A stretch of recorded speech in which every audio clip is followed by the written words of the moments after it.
Bueno, buenos días.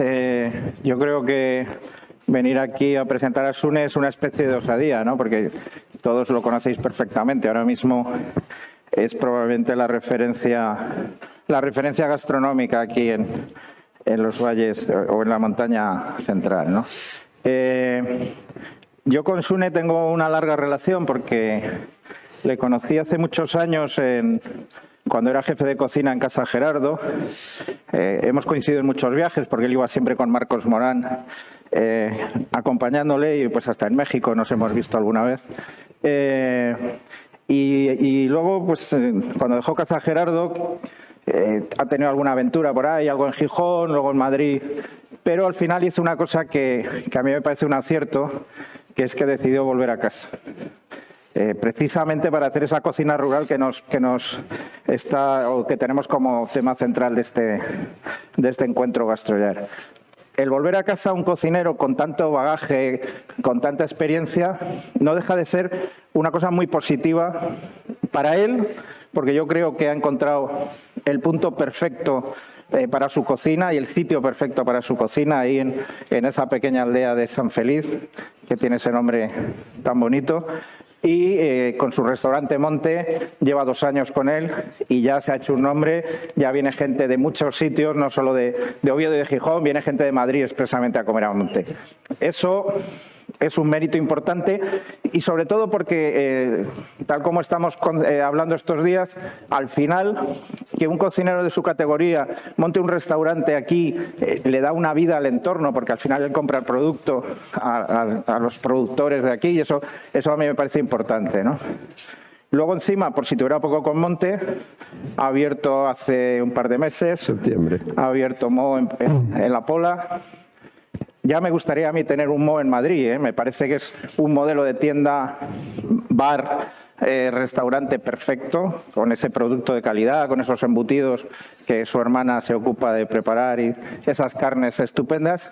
Y yo creo que le está dando una vitalidad a La Pola, a todo Lena, muy importante. No es el único cocinero que hay otros que también están haciéndolo igual, pero a mí me parece que ahora mismo la referencia es Sune. Y así que estoy encantado de estar aquí con él, después de muchos años, como digo, de conocernos, y que él nos cuente ahora un poco sus motivaciones y un poco lo que está haciendo, ¿no? Muchas gracias, Carlos. Bueno, el restaurante se llama Monte. Cuando surge el nombre de Monte, creo que ya era una buena declaración de intenciones de lo que iba a pasar en esa casa. Para nosotros el monte es una cosa muy arraigada en nuestra cultura. Hablar del monte, ir al monte, trabajar en el monte o cuidar del monte, ¿no? Aparte de esa palabra, que es la que le da nombre al restaurante y es una declaración importante, tenemos una frase que hemos implantado prácticamente desde que hemos abierto como una declaración de intenciones o una muestra de filosofía, ¿no? Que nos acompaña en todo lo que hacemos, que es cocinamos nuestro entorno de forma honesta, respetuosa y creativa. La parte de entorno, pues al final soy de una generación, tengo 33 años, que tengo la ventaja de poder nutrirme de las experiencias de muchos cocineros de generaciones previas, ¿no? Me acuerdo una vez que escuchaba a Andoni Aduriz de Mugaritz hablar sobre el entorno y lo que repercutía, cómo trabajábamos nosotros con nuestros proveedores, agricultores, ganaderos, y qué impacto visual tenían nuestros paisajes, ¿no? De hecho, la ponencia, Lluís nos puso Comernos el paraíso, bueno, Lluís creo, ¿eh? Y creo que es muy importante mantener esos estilos de vida y fomentarlos, pues un poco como hablaba Luis, ¿no? Colaborando, aportando a ese agricultor, a ese ganadero, y de alguna manera fomentando que el año que viene él también pueda crecer, ¿no? Si una de las partes más complejas para nosotros de la relación con las huertas y demás es el poder abastecernos de cebollas y patatas para todo el año. Hablar con los agricultores para que el año que viene tripliquen su plantación de patata o de cebolla, que al final es algo que siempre hablamos de las alcachofas de no sé dónde y de los calabacines de no sé qué, pero productos a lo mejor más humildes como una patata es más complejo a veces abastecerse que del guisante en temporada, ¿no? Porque el guisante son 3 meses en los que luego a lo mejor para un restaurante como Monte no tendría mucho sentido seguir trabajando el guisante fuera de la temporada, pero la patata está presente todo el año. Entonces esa es la complejidad de poder trabajar con nuestro entorno. La parte de honesta viene básicamente porque lo que queríamos hacer desde el principio y hacemos es entender a nuestros colaboradores. Pues tenemos un perfil muy importante para nosotros que es nuestro carnicero, que es David, y nosotros le escuchamos mucho sus experiencias alrededor de los productos. Él nos indica, nos guía mucho sobre qué podemos hacer. Ahora estábamos haciendo aquí atrás unas salchichas de cordero uxaldo que nos parecía muy interesante poder desarrollar por ahí un poco la parte de cárnica. Y luego también escuchar a las demandas que tienen los proveedores, ¿no? En este año la persona que nos cría los corderos uxaldos, Adrián, tuvo mucha cría, es algo que no se podía hacer cargo de ella, entonces nosotros tuvimos que asumir esa parte de, bueno, metemos en menú, nosotros nos hacemos cargo de todos los corderos que tienes de esta temporada. Vamos comprando poco a poco, obviamente, porque nuestra economía no deja de ser una economía muy, muy pequeñita, muy limitada, muy humilde, pero sí intentamos, pues como hablaba Luis también, ¿no? Que creo que es una persona que nadie mejor que él va a explicar este concepto de cocina circular o demás, ¿no? Es una forma de que todo podamos seguir coexistiendo, de que Lena mañana sea un lugar mejor para vivir, de que la economía sea más fuerte y sobre todo también de motivar que estas pequeñas actividades no se vayan perdiendo por el camino por tener que irnos a las ciudades, ¿no? Como decía Carlos, había estado en Madrid varios años y demás, pero sobre todo siempre con la mirada, o sea, con la cabeza pensando en volver a casa, ¿no? En la parte de creativa, yo siempre digo lo mismo, nosotros no inventamos nunca nada, no somos ni bully, ni disfrutar, ni tampoco realmente queremos ser un restaurante creativo en cuanto a investigación y estas cosas. Pero sí que a lo mejor mi generación tiene menos complejos que las generaciones anteriores gracias a lo que hablábamos de lo que habían pasado y el legado que nos han dejado, y nos permiten ser un poco más libres y quizás tener a veces un poquito más esa seguridad a la hora de hacer ciertas combinaciones en cuanto a materias primas o, bueno, unimos guisos, ¿no? Hay un plato que para mí es quizás uno de los más icónicos de la temporada anterior, de la temporada que estamos ahora, que es el salmón a la brasa en guiso de patatas con costilla, ¿no?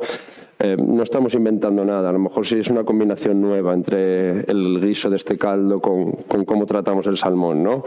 Pero realmente no es una creatividad como a veces entendemos que hay que inventar, ¿no? Y ahora sí me gustaría que pusiéramos un vídeo, porque después de hablar un poco de esto, del entorno y demás, pues me gustaría que vierais un poco también cómo reflejamos esa parte o cómo intentamos transmitir a través de lo que hacemos en la mesa lo que nos rodea, ¿no? De alguna manera.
Bueno, pues eso es monte, efectivamente. Está muy bien. Está muy bien recogido en esas imágenes. ¿Qué es lo que hace que un cocinero que ya tiene una trayectoria larga, que ya está en restaurantes con estrella Michelin, que ha estado en Madrid, donde también ha tenido un éxito y por tanto se ha hecho un nombre, qué es lo que hace que vuelva, o qué le motiva para volver a casa, a un sitio pequeño donde en principio las cosas van a ser mucho más complicadas para él? Siempre lo explico de la misma manera. Cuando yo cumplí los 30 y algo, creo que es un momento vital de echar raíz. Yo para nada en esta vida quería echar raíces en Madrid. O sea, tener una pareja que me ata a Madrid y a lo mejor luego no tener ese punto de retorno. Entonces era el momento de mi vida personal volver a casa y y empezara con este proyecto que siempre estuvo en la cabeza de alguna manera.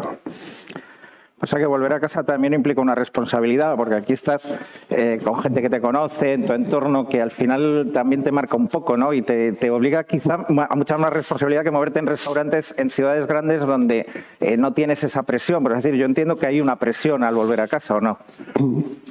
La presión es hacer lo que hoy es Monte antes de haber abierto sobre el papel, ¿no? Porque al final, bueno, pues la gente que te rodea, en muchos casos, ¿no?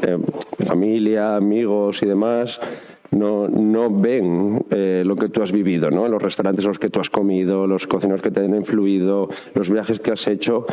Y a lo mejor no tienen la misma capacidad de creer en lo que es posible de hacer en casa, de que tenemos las posibilidades, de que tenemos las capacidades de hacer algo pequeñito, obviamente, pero que no era más difícil sobre el papel que lo que luego está siendo. Y hemos ido cambiando según el cliente también nos ha ido demandando.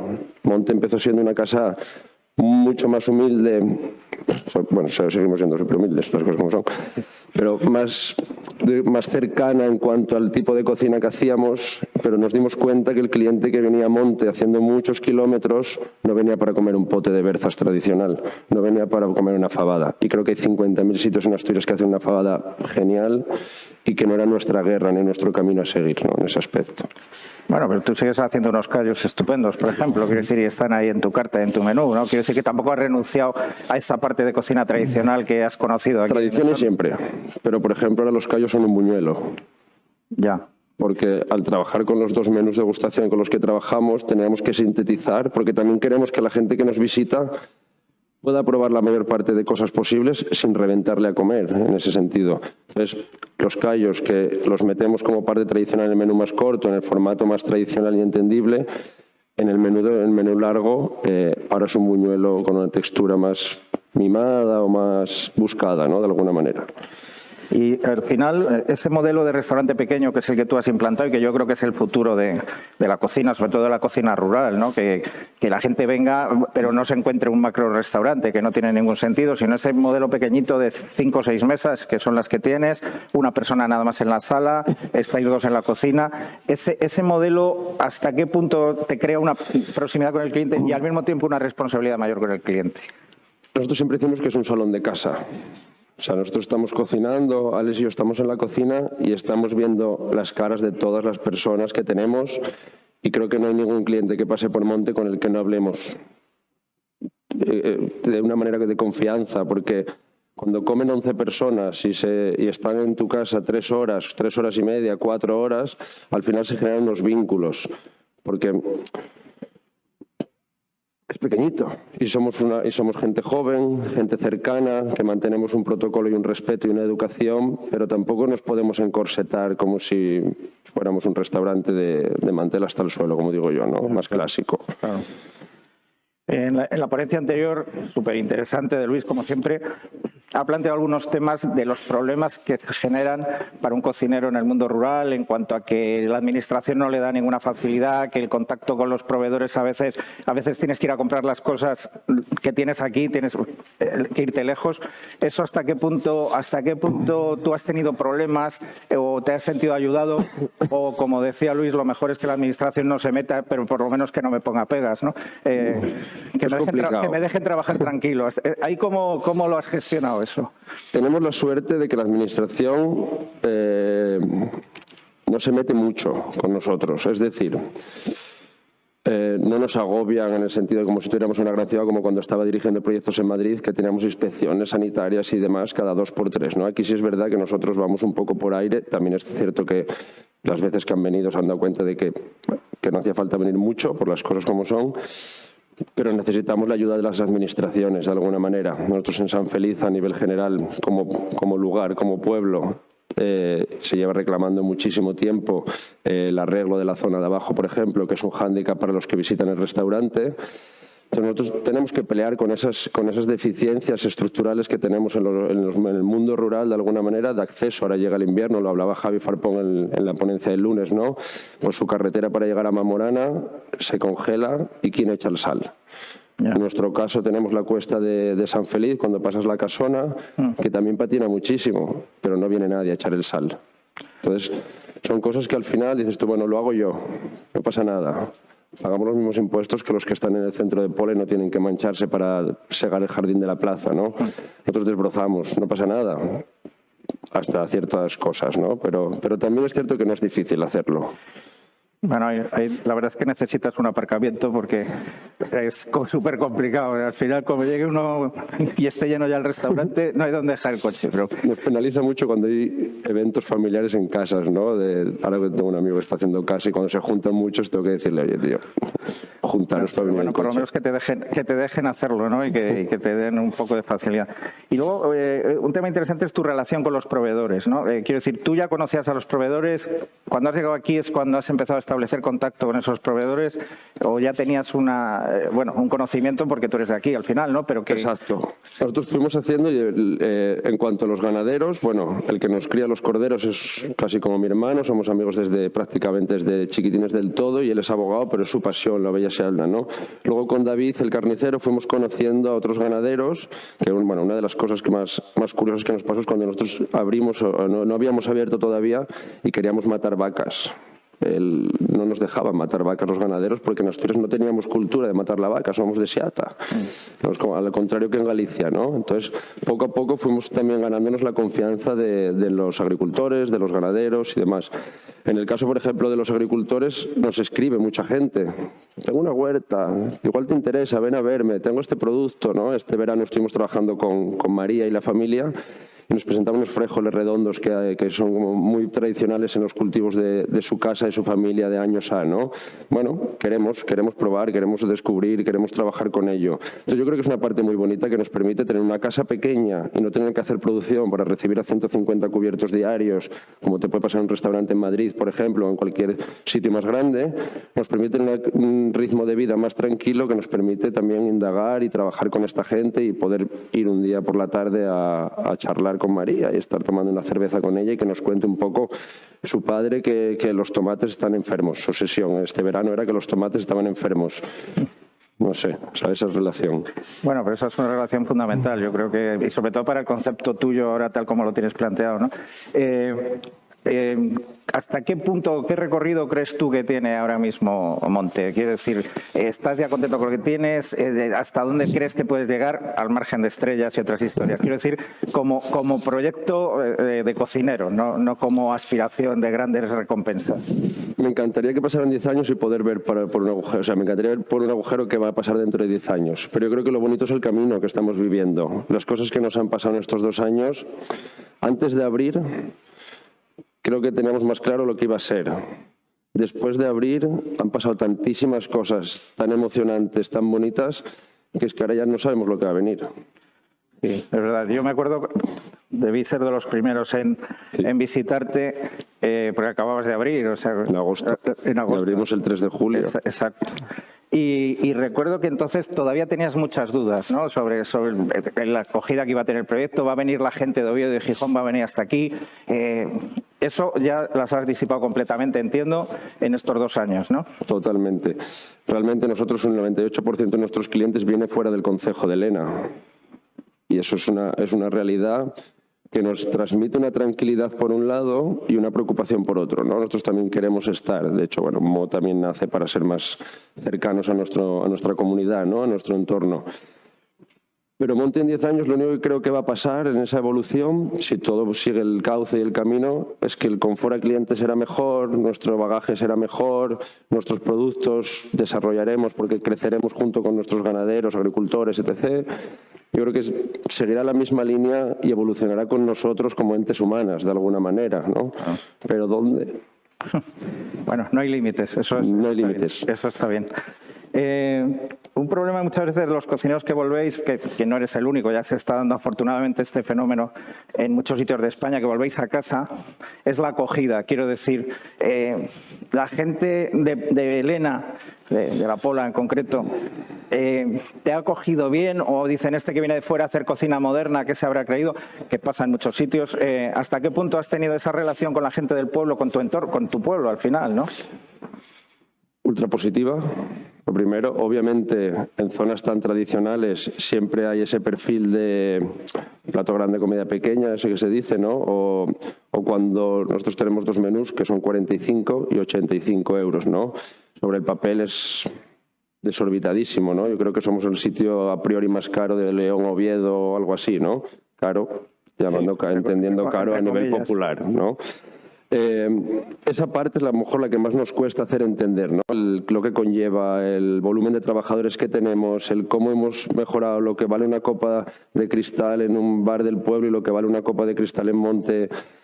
Todas esas cosas influyen en el ticket y eso ha echado a gente de alguna manera para atrás de algún modo, ¿no? Pero sí que es cierto que paralelamente y en mayor medida, creo, la gente está orgullosa de que haya un sitio como Monte porque, bueno, de hecho, los actuales marqueses, me acuerdo que nos llamaron por teléfono, ¿no? Cuando empezaron a ver San Feliz en prensa a nivel nacional, ¿no? Yo creo que es una parte súper emocionante de los proyectos en lugares pequeños, dar visibilidad a esos lugares que a lo mejor nunca la han tenido de esa manera, por cosas positivas a lo mejor, y la gente te lo agradece y yo cuando en redes sociales alguien te pone que qué orgullo que sea de Elena esto, es el mayor éxito, el mayor premio que puede haber, ¿no? Más allá de estrellas y demás.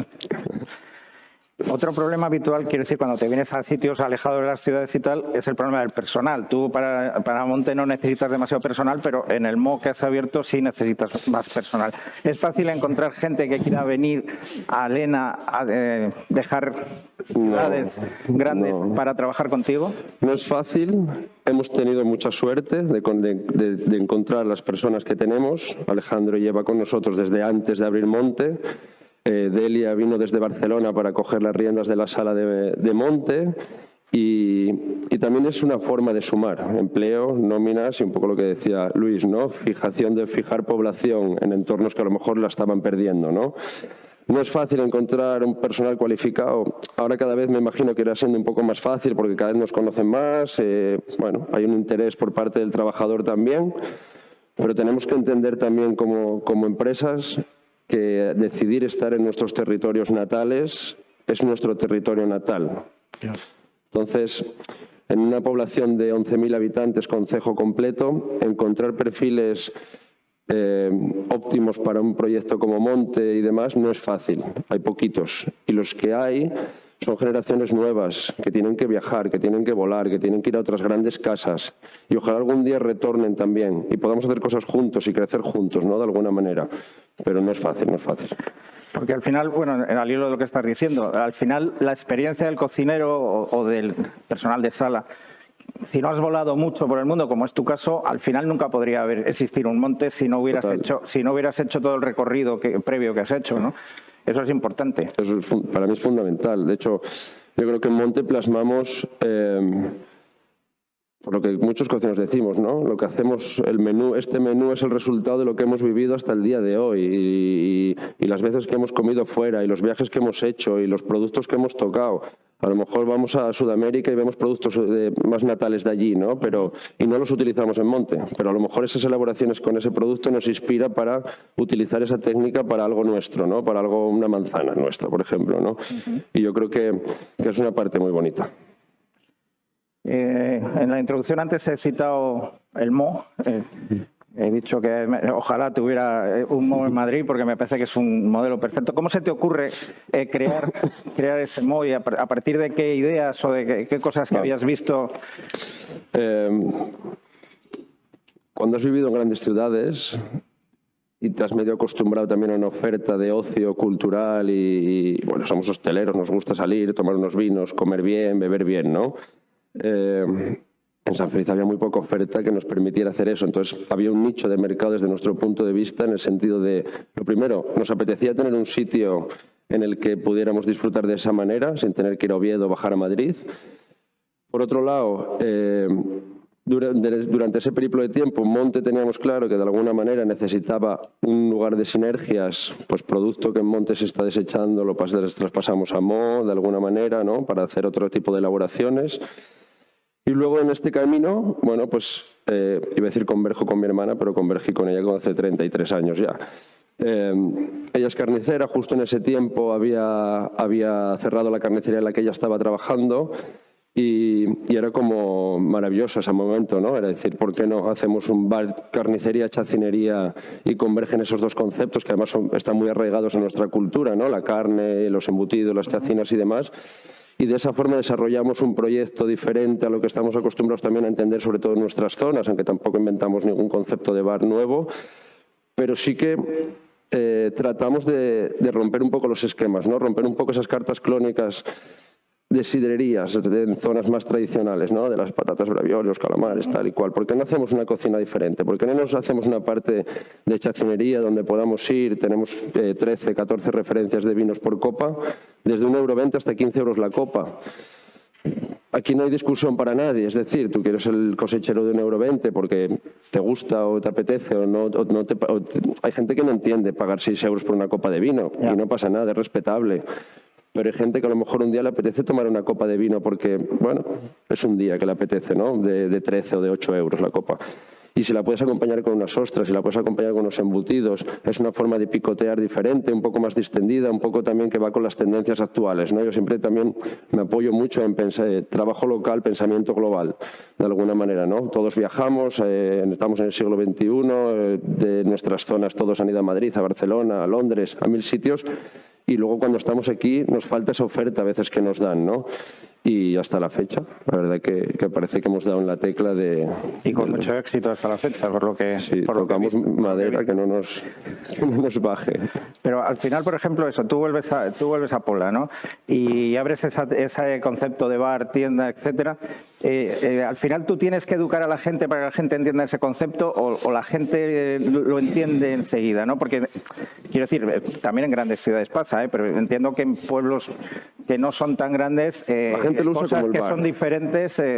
No ha roto todavía esa parte que yo tengo en la cabeza de que rompa, que es el vino y córtame 100 gramos de pastrami o 80 gramos de pastrami. Esa parte quizás es la más compleja porque es la más nueva, de alguna manera, ¿no? Pero sí que la gente entiende el concepto. Cuando entras en Mo, lo primero que te encuentras es a mi hermana con su delantal de cuero y la parte de chacinería, carnicería, con los lomos, con las chacinas, con los quesos allá temperando y demás. Y eso ya te lleva. Es como si no lo estuviéramos viendo, ¿no? Yo te puedo poner una carta, pero la gente lo entiende, lo asume, lo consume y lo disfruta, sobre todo, que es lo importante, porque en muy poco tiempo ves gente que ha ido 10 veces a sentarse a la mesa en diferentes formatos, ¿no? Más informal, más formal, menos fiesta o más fiesta. Y yo creo que esa es la ventaja que tenemos en el bar, en Mo, que hay días está adaptado para todos los días, para todas las edades. Dos chavales de 20 años pueden estar cenando en una mesa y en la mesa de al lado dos personas de 60 cenando igual o de maneras diferentes. Claro. La libertad que da ese modelo de negocio, ¿no? Exacto. Yo creo que eso es la parte más interesante. Sin duda. Muy bien, pues vamos a acabar ya. Enhorabuena por el trabajo, enhorabuena por ese monte y yo creo que un aplauso para Sune.